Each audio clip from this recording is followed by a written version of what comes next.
All right, let's get started. So, as always with our webinars, we do like to talk about the topic in the process of when you would use it, how you would use it, and why you would use it. Well, the one is going to be pretty obvious today. It's going to be at review time for your client. We're going to talk a lot about some of the features when it comes to producing something on Xplan or having Xplan do some sort of part of the process, but from the point of view of what the client sees. And that's why we've called it the client engagement. Broken up into three sections. The first section we're going to talk about is pre-review. So what are you using Xplan for that your client will receive or be experienced by in leading up to the review process? So there's a couple of things that I want to talk about now. In all of my sessions, covering off on the client engagement areas, I've talked about creating your own brand and having a base email template. And as we go through, emailing is a very common theme. Whether it's email to the client's email address or emailing and saving a file note, which then the client sees on Client Portal, your brand is very important. So we do highly recommend that you have a brand presence and also that you have tested that across the different platforms, especially if you're emailing to, say, Gmail versus Hotmail versus Outlook. They all use different ways of receiving emails, and it is important that you test any email template. With that in mind, we're going to talk first about a standard review booking email. This might be something that forms part of your workflow process, or you might just use Scheduler to send out an email to your client when they're coming up to be due for a review. Typically, these booking emails have a call to action. That call to action might be to call your office and book a review. You might have a booking link, so book my review button, which could link back to a booking service, either Bookings or Calendly or Zoom Scheduler or any of those booking systems to go in and book the review directly with you. And the other thing that you might consider is either linking a reverse fact find or sending them across to the client portal to complete a review of their details.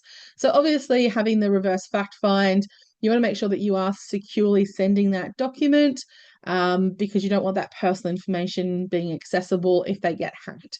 So just keep that in mind when it comes to emails. And that's why the client portal is a much safer solution and certainly has had some significant enhancements that makes using it for review purposes really quite attractive.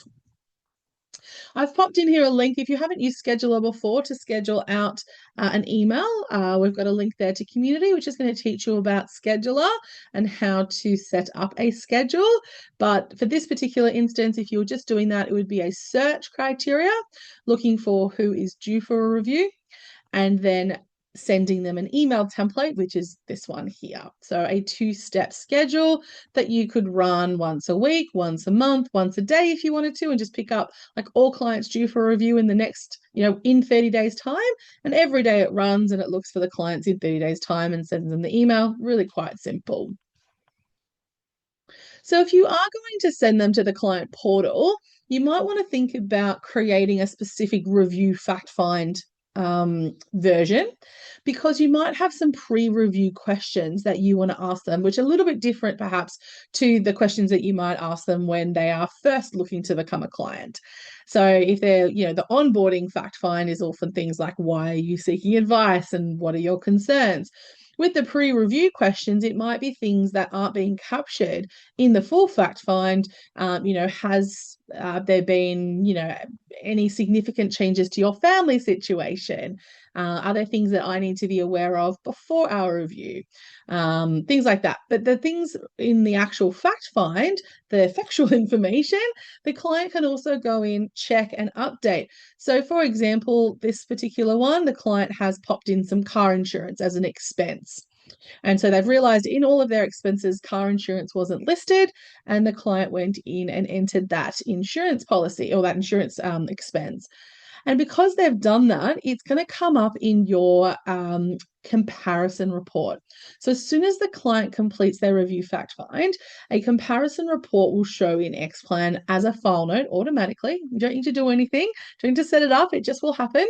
And it will show the before and after of anything that, so before and after, and anything that's changed will be highlighted with a red dot. So that can be quite helpful just to go through and find those red dots and see what's changed for your client. And also their pre-meeting questions will also be listed on that report. So you'll be able to open it up, have a look at all the things that have changed, find out the answers to all of those review questions, and then move forward with your review process. So that's done via Client Portal. I've given you some link backs if you are interested in learning more around the fact find in Client Portal and also the comparison report in Client Portal. So there's some link backs there. And as always, when we pop this up onto the web, and we put it onto Xplan Expert, we will include those hyperlinks in a comment for you. So it's easy for you to click and go to the community articles. Another type of process is around your insurance clients. And what we have found in the past is that the advisors are treating insurance only clients slightly differently. If you have a large book of insurance only clients, perhaps you don't offer them a review every year, and you may only want to see them in certain circumstances. However, you still want to communicate with them. You still want your brand and your business to be front of mind so they do think about you, and also that they don't go and cancel their insurance. So the message might be slightly different, but the process could be the same. So again, using Scheduler or as part of your workflow process, we can get Xplan to automatically send out an insurance update email template. And the example here on the right. You can have a call to action, but that call to action might be limited to certain circumstances. For example, in this one, we've basically said that if you are considering amending or cancelling your insurance, it's important that you contact us. Your insurance can change over time, so book a review meeting if the following circumstances have occurred: a change in your health, family situation, employment status, adjustments to assets, debt, or income requirements, if you've received an unexpected windfall, such as an inheritance. So they're the kind of the parameters that they're asking the client: has this happened? Therefore, book a review. And if it hasn't happened, what these groups are doing is they're attaching an insurance schedule, and that is kind of meeting their obligation to keep the client informed about their current insurance. So it will depend on what site you're subscribed to. A lot of the sites that are managed via Practice Dynamics will have insurance schedules loaded up for you. If you're on your own site, you might need to look at either whether or not your site has insurance schedules. They are certainly can be created. If you've got access to head office type schedules, you might also look at going, we want to create something with our brand. And so don't be afraid to go out and source your own schedules. There are lots of avenues available to you to have these created and coded up. We can, do that on your behalf. We can teach you. There's lots of options. Here are two example schedules, and apologies, I did leave the grid lines on. So if you see those little dashes here, they are because the grid lines were left on. That hopefully just kind of shows you how visually we've created it inside tables. This particular insurance schedule is my favorite. It has a nice little summary at the top. It displays each of the insurance policies with the details of cover, and underneath a little summary which confirms the total amount of death, TPD, trauma, and income protection, what their premiums are, how much they pay monthly, how much they pay yearly, and whether they pay it via super or outside super. So monthly and yearly. So this kind of breaks it all down for them, has these lovely summary totals at the bottom, nice and neat and clean, and that can be merged when the email comes out of Xplan. So you're not having to pre-prepare that. As long as you've got good data in the system, that can be included. And this one on the right is an alternative where it sort of goes underneath each other rather than across the page, just to show you how there are differences to displaying insurance details. So as I said, with this particular one, what we love is a base template with a linked insurance schedule. Perhaps for 50% of your clients, maybe 80% of your insurance clients, there's no need to review. but you're still getting them to be engaged with your business model and capturing a review if there is a risk that they need different insurance or potentially might cancel their insurance. So that's kind of getting them into the review mindset. So what's trying to get them to book that review if they need it. And then it's up to you to start preparing that review document. So what's it going to look like? So when we think about a review output inclusion, and we do work with a lot of groups around personalizing a review doc, I always suggest that you think about your brand and your message. So, what do you want the clients to learn from the review? And certainly, things are changing in the industry in terms of goals based reviews. And there are lots of different ways that you might present goals based reviews with your clients. And a lot of advisors I speak to go, I just want to have a conversation with my client, which is fair enough. We're going to take this approach of the yes, let the advisor go and talk to the client and do their thing, but how are we going to back it up with evidence based outputs from Xplan? How are we going to help use Xplan for the client to see some lovely outputs? So we're going to talk about integrations from Client Focus, WellSolver, Risk Researcher, Portfolio, and Xtools Plus. What I'm going to show you now are just hints and tips and tricks of things that look nice on a page. And I will explain to you how they're produced so that you can kind of get a gauge for, are these something that's available to you now? Are they customized? Has someone else built them? So again, these are snippets just to give you some things to think about. So when it comes to client focused data in a review, a most common outputs look at things like a present position. So restating the client's current situation for the purposes of maybe then extending a review into a ROA situation. So restating their present position. The other thing that people do with client focused data maybe is to look at the risk profiling of the client and restate what the risk profile is, the why you might be that kind of risk profile and what's important to note about being that kind of risk profile, as well as the breakdown of the asset classes. So this is an example from a review report. This section here is being pulled through from a portfolio pie chart. This section here is being pulled through from the client focus target column against the client.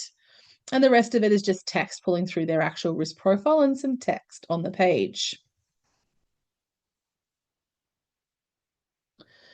Within WellSolver, the most common reason people use WellSolver for a review is to do a switch recommendation to then look at the difference in fees.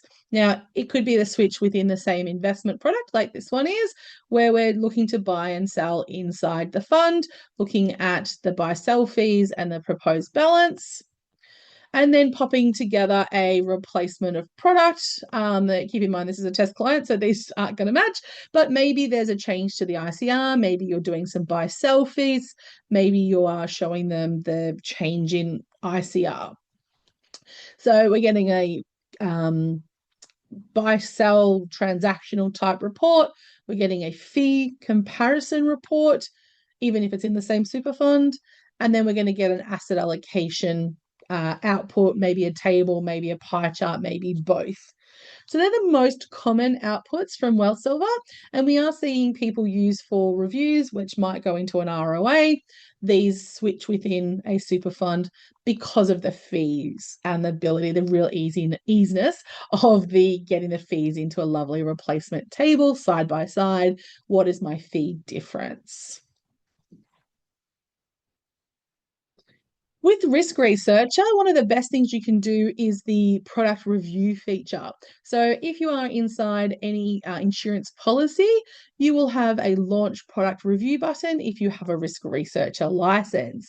And what that does is it takes the existing insurance policy and pops it into Risk Researcher, ready for review. And then you could look at reviewing their current policy, which this one here is highlighted in orange, and compare it to other policies in the market utilizing the same sums insured, waiting period, benefit period, all of those fun stuff. You don't have to go and put all that in. It's just going to go and find it from the policy that already exists in the system and start comparing it to like policies. So this one here is the the compared differences, which is looking across these different areas and what are the differences between the one that the client currently holds and equivalent insurance in the marketplace. This one here is the ratings grid, again, looking at the existing policy and comparing it to the couple of other policies in the market. And the other thing that we often find people are using within a review is for clients as they start aging, is to look at their income protection. So my favorite income protection risk researcher feature is this one here, which is the weighting and benefit matrix. So if your client perhaps has had a really good job of saving and they've put together a good amount of savings, one thing that you might be able to do is increase the waiting period for them on their income protection policy. And you can have a look at the impact. So if they've got an age 65 policy with a 60-day wait, they're currently paying $79 a month for that policy. If the client's done a really good job and maybe they've saved another $50,000, and we said to them, hey, if you can keep that savings going, you could increase it to a 90-day wait and start saving yourself a little bit of money on your income protection. So we're not cancelling the policy, we're just increasing the waiting period and you're showing them the difference in the cost. So this is great. You can actually report this as well. So there's a little report button up here. I have cropped it out, but it is there. And you can give that to your client and talk to your client about that in a review. And perhaps that's one thing you can do to help them with the cost of their insurance based on what they have available in savings.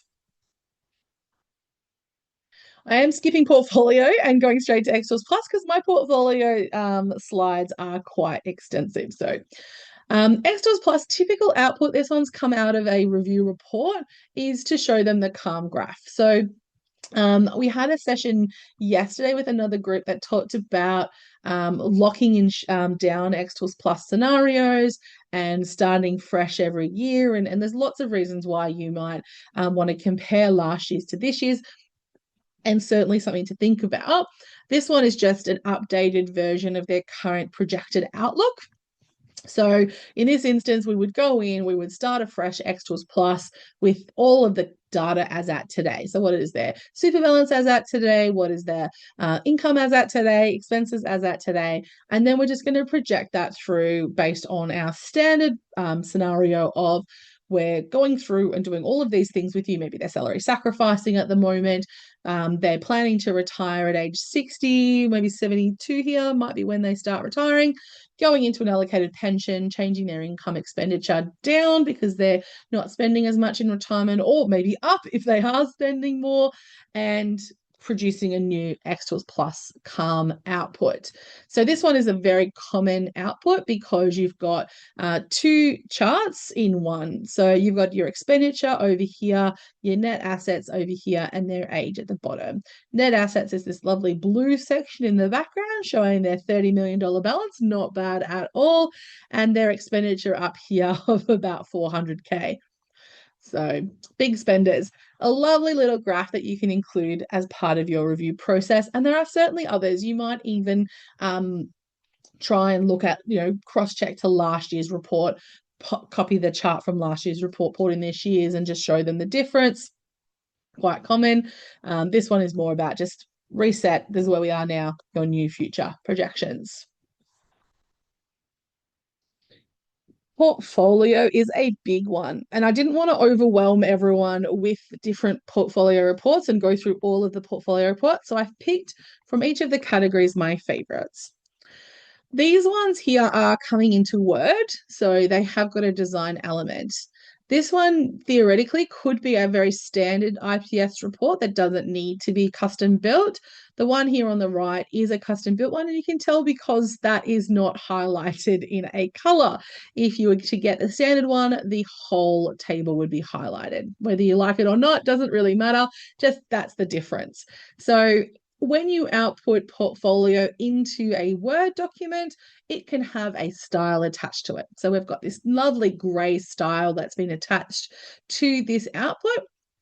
And what we've got here is a nice portfolio evaluation with a couple of columns across to the right.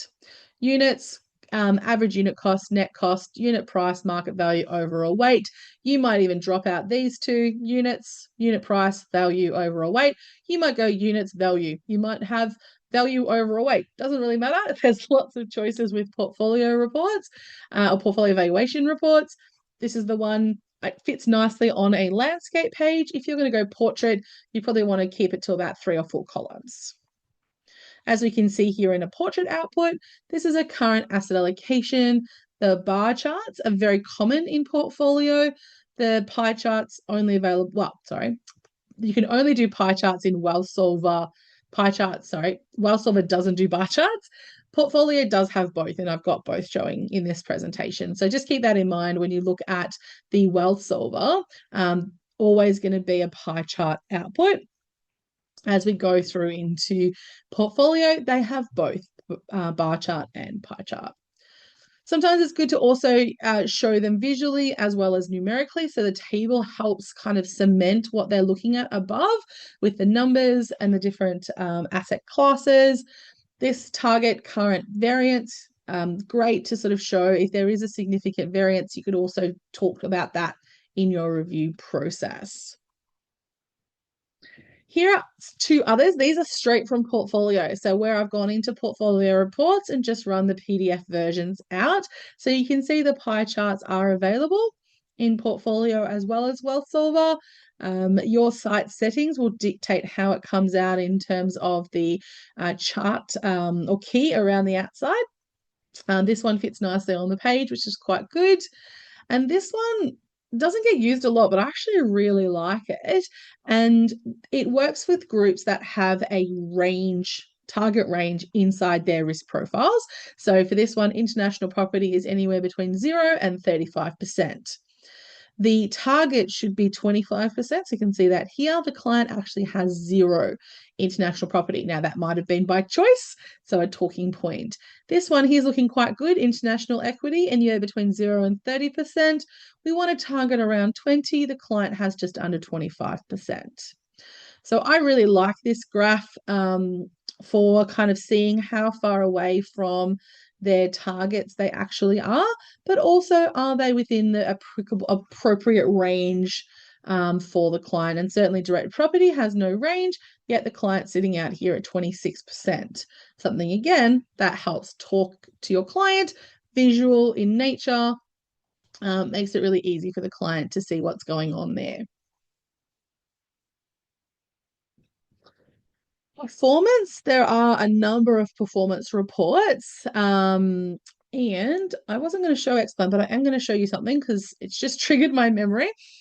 All right, so the one on the left here is the mark-to-market output of opening balance, additions less withdrawals, fees and taxes, any reinvested income. What is the growth? What was the closing value and the return on that fund? And then here it is visually presented over the same period. So whilst, there was a 10% return, there was some times where it was quite volatile. Maybe the client did some withdrawals and contributions and things like that. All things to be mindful of. Over here on the right, we have the sector performance. So how has each sector performed over 1, 3, and 5 years? And what are the client's top 5 holdings? And what was the return on those holdings? So not a bad return for these clients. And then these 2, I do want to explain the difference between these 2 particular reports because it comes up all the time around what is the difference between a fund investment performance and a portfolio performance. So if we take the Perpetual Wealth Focus Investment Industrial Share, this return here is the return of that share regardless of whether or not the client has held it for 7 years. So if you held it for 7 years, you would get an income of 9.35% and a negative growth, but total return of 8.49%. If you held the balanced portfolio with MLC, you would have got a total return of 6.89% for 7 years. When we look at an actual performance report, this is actual performance on the client's portfolio itself. So where did the client start? This is a 12-month report. Where did the client start 12 months ago? Where are they now? and what was the income, growth, and return on those funds. So even if we did like a since inception, it's still only going to show us the return the client actually got holding that fund. This one here is what the fund's done historically. So they are very different in nature. If you do get this report and you're wondering how it came about, Xplan recently released an article around performance report calculation methodology. So I'm going to jump into Xplan and I'm going to show you how to get this report out. I'm going to do it on a test client, so please keep that in mind. I definitely will not be showing you a live client. So okay, let me jump into my client and then I will share my screen again with you.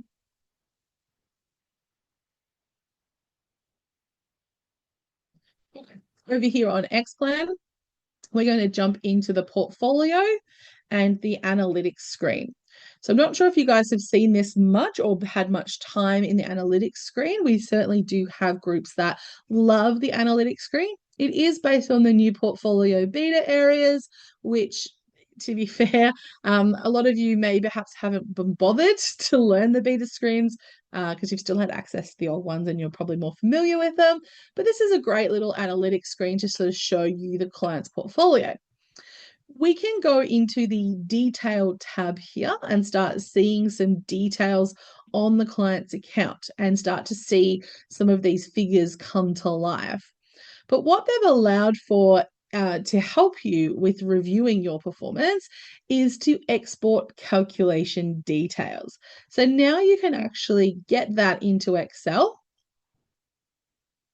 and we can start seeing the detail of how these funds have come about, where pricing has come from. This is a terrible example. That's for the test client. We'll probably go over here.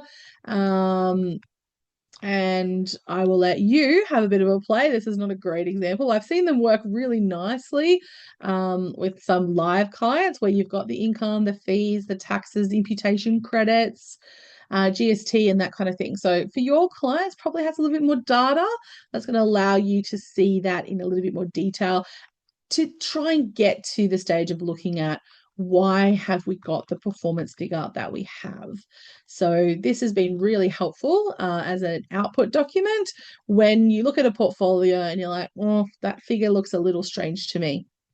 Jump in here and there might be something in here that goes, definitely that's where it is. That trade figure's not right. It's certainly an outlier. Let's go and investigate further. So that came about recently in an Adviserly article, and I thought was really quite powerful that you can now extract that calculation details from there. So if you haven't looked at analytics before and you are doing a little bit with performance, certainly one area to jump in and have a look on screen. All right, but we are talking about client outputs now. So let's switch back to our presentation doc. And hopefully by the time this gets to the client, you have vetted all those figures and they are looking nice and good. Well, other ones, these are examples of ones that you might just spit out of Xplan. These ones here, all going into Word, having a style applied to them to give you a continual, like a branding that you might like. These ones coming out of Portfolio, you still do have control over the look and feel of Portfolio reports, the shading of the rows, adding your logo and those sorts of things. So if you are using the Portfolio reports and you want to smarten them up a little bit, reach out. There's certainly things you can do to enhance them a little bit. But to give you an idea of some of the ones that are worth reviewing, mark to market was the same as the one above. As you can see, you've got that opening balance, additions and withdrawals, fees and taxes. With mark to market, you can also do the market to market summary and mark to market comprehensive. And that's where additions and withdrawals are separate. Okay, so it has total additions, total withdrawals. I don't love that one because if they are trading, then the trades will be considered additions and withdrawals. So I don't particularly like it. I like to sum it together so your trades are netted off. And then you've got the detailed and concise version. So the detailed version will actually give you the transactions that make up each figure. So again, if you are trying to reconcile this report, go into the detailed report and you will see what made up that 6,000 fees and taxes. And if that figure looks wrong to you, you'll know why, because one of those transactions might be allocated incorrectly.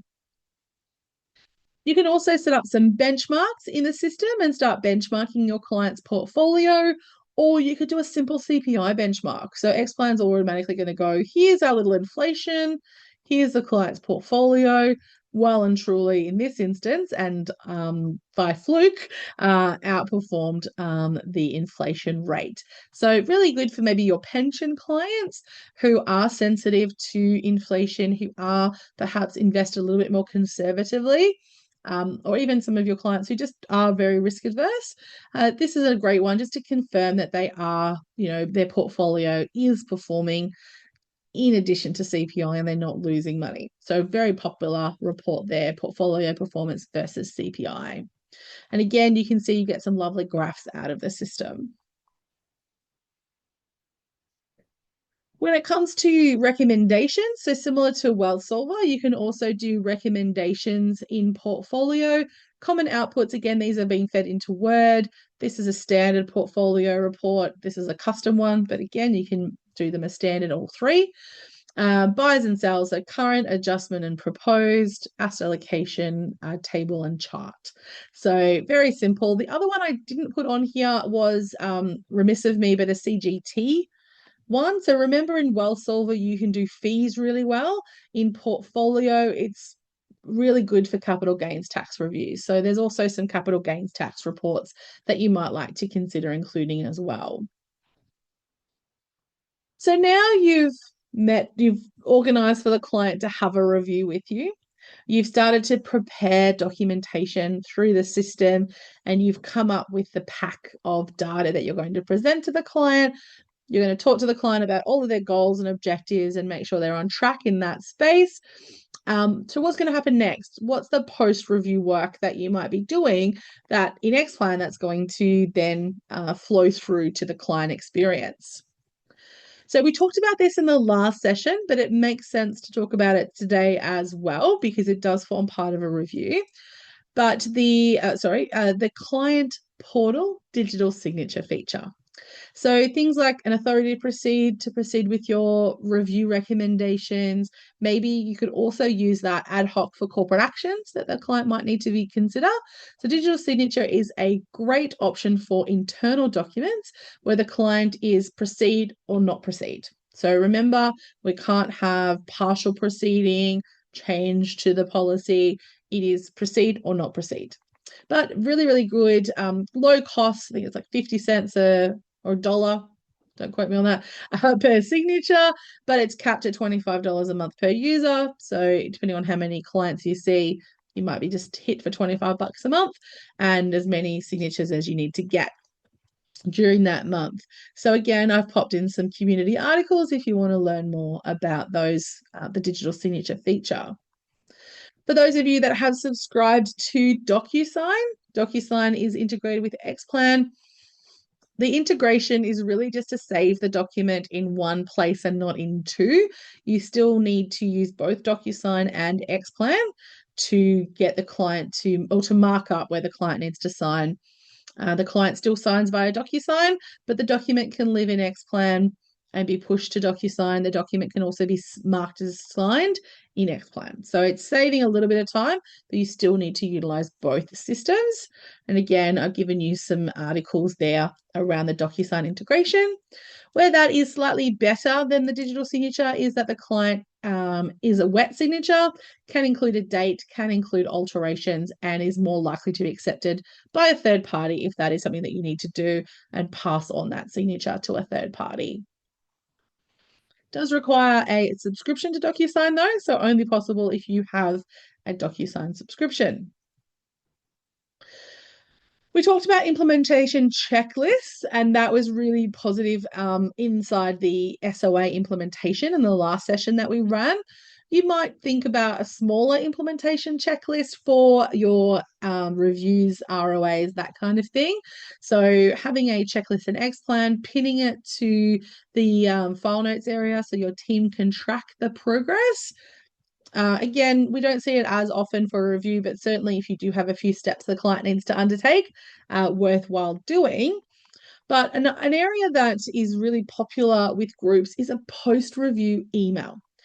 We love it built into the workflow process. So at the end of the workflow implementation, an email is being provided to the client. Now, if your reviews are typically around asset reweight, which is historically where things have been, this is one area that works really well for an asset rebalance. So again, thanking the client to come in and do the portfolio review to confirm that all of the trades have been placed and completely and executed completely, and attaching a document like a portfolio valuation and asset allocation report. So you're giving them, a pre-review fact find, fill that in. At review, you're giving them, this is what we have, we know about you, this is all the performance, here's some trades we think you should place. This is the final step in the process. Here is the final portfolio valuation after the trades. Again, you might just direct them back to Client Portal to view it, or you might attach an output. So here's two example outputs. This one here is a asset allocation and portfolio valuation in one. Over here, it's just a portfolio valuation. So similar in nature, but different kind of look and feel documents. Both, in this instance, both come out into Word. You can attach portfolio reports only, so they don't have to go into Word through the merge report. It could just be a portfolio report attachment, or as I said, just push them back to Client Portal to view the final portfolio. Again, then you're not attaching anything with client data. You're not risking that that data is going to be hacked.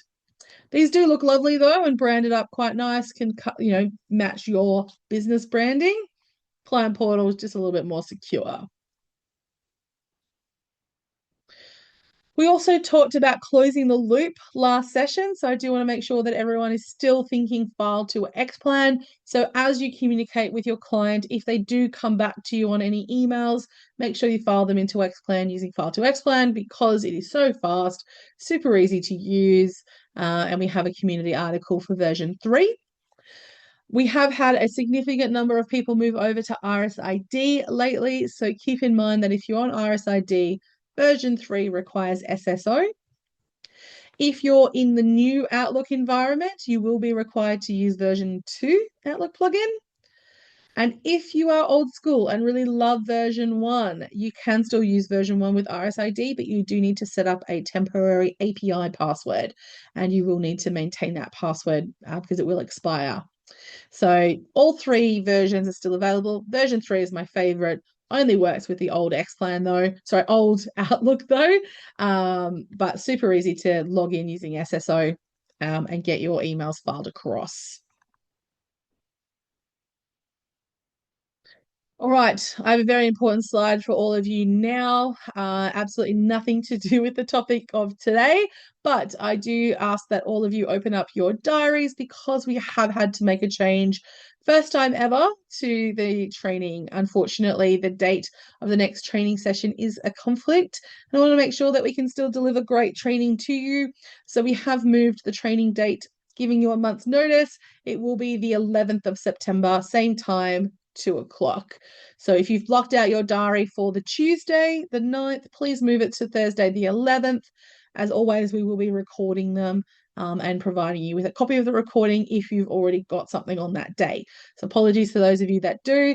If not, please move that to, part of your diary where you've blocked out our training to Thursday, and we'll of course send you your invite very, very soon with next month's topic. So not something that we do lightly, but it was needed this particular month or for September's training. All right, now it's over to you. We have talked about in the last 3 series of client engagement, we've talked about the experience with a client if they're a new client, and then onboarding that client for the purposes of doing fact finding and the like. We then talked about SOA and implementation and utilizing Xplan to give your client good outputs and good experience, good automation. And today we've talked about the review process.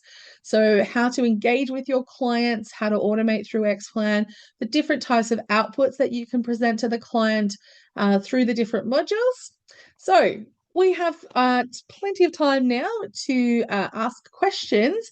Of all the things that I've shown you today, if there's something particular that you would like to know a little bit more on the how to's, because again, this is just really trying to get you to think about ideas. And now, once you've got that idea, you've got to go away and implement it.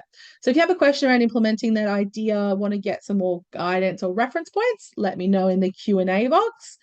If there's something that you've got in terms of your current process that you're wondering, could I automate that or could I do it better? Please pop it into the Q&A and we'll stay around for a couple more minutes for some questions if anyone has any. If you don't have a question, you're more than welcome to finish up there. That's everything we're going to go through from a presentation perspective as I wait for some questions to come through. All right. Anonymous person has asked you this. It's going to be a little tricky, but they have asked about the portfolio snapshot report. So that portfolio snapshot report is a custom built report. It is available for anyone that's on Practice Dynamics Managed Site or Concierge. If you're, as an anonymous attendee, and not on either of those two sites, perhaps you're on a licensee help site, then that's not currently available. However, it is just using two reports in Xplan, or two portfolio reports, the asset allocation breakdown by asset type, and a pie chart, and then a PV report. So you can kind of recreate that using those portfolio reports. To have it in that document, you need to be on a Practice Dynamics Concierge or the Managed site to see that. And if you are, it's in the portfolio folder, Practice Dynamics Portfolio Report, and it's actually called the Quarterly Report. I've just called it the Portfolio Snapshot for this one. So thank you for your question. Hopefully you're on one of those sites and that report's going to be available for you.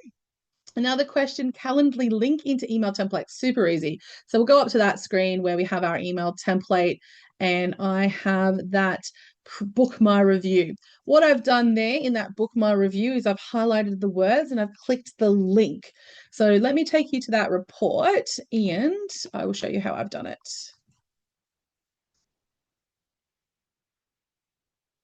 All right, so over here in email templates, and I'm all going to find my review invitation example. So I've built it using a table inside my reports. There's a little bit of, a little bit of nouns into that, but essentially it's just text. And I have popped in a link. And this link here was to the Practice Dynamics bookings one. But if you basically just copy and paste your Calendly link, what will happen is I'll do a syntax check and I'll move that over to the screen. So this is what the client's going to get. They're going to get this kind of button looking thing called Book My Review. And if they click on it, it's going to open them up into Calendly for you, bookings in this particular example. And then they'll be able to go and say, oh, I want my induction training. You're going to call it review. They're going to pick their date and their time and they're going to book it. So all you need to do is, I'll move that out of the way, hopefully. Come on.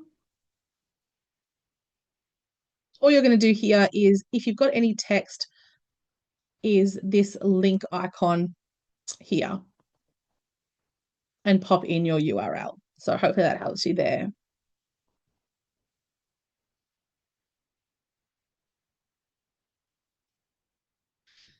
All right, that's all the questions we have had come through so far. Does anyone else have any other questions before I let you go?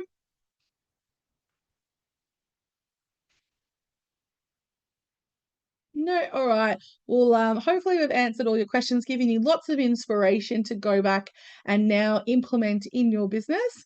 And if you are interested in the hows, we do have a lot of training available for our Practice Dynamics clients on Xplan Expert. So always check that out for how-tos. And of course, if you're on ongoing support, you can reach out to us as well for questions around the how-tos, and we can certainly help you in that space. At the very least, hopefully you've been inspired to find some great outputs from Xplan that are going to help your client show off your brand, improve the value add to your client base. Oh, anonymous attendee. I wish I had your name so I could tell you, but the good news is this insurance schedule, the one that you've, sorry, just to let everyone else know, we've had someone ask how to get to this landscape one. So again, if you're a practice dynamic, Julie, great. Julie, you have access to all of these reports on Practice Dynamics. In fact, both of these and the portfolio report. If you are on one of our licensee sites, you very likely also have access to this one as well. As it is Julie that's asked the question, this one here is available in the insurance schedule. So I'll jump back over to Xplan and jump into my client. I'll show you the two. Assuming, Julie, you were the same person that asked, might not have been, but either way, let's go to merge reports. Can't see it. All right, so for the first person, yes, great. Thanks, Julie. Portfolio reports quarterly report was the first one. I did remove the word quarterly and made it a because I wanted to talk more about reviews. Again, we could recreate that without the word quarterly if you wanted to. And the insurance one is this, the landscape one was this one here. Insurance schedule with total summary. They're my two favorites, actually. So I'm glad you like them as well, Julie. They're also available. We do a brand refresh version as well if you're interested. So speak to me if you want your own color. We do a brand refresh version and we can chat through how that works. Any other questions? All good. Well, I appreciate everyone coming along today and listening into today's webinar all about client client strategies for engagement on the review side. I look forward to seeing you all at our next training session.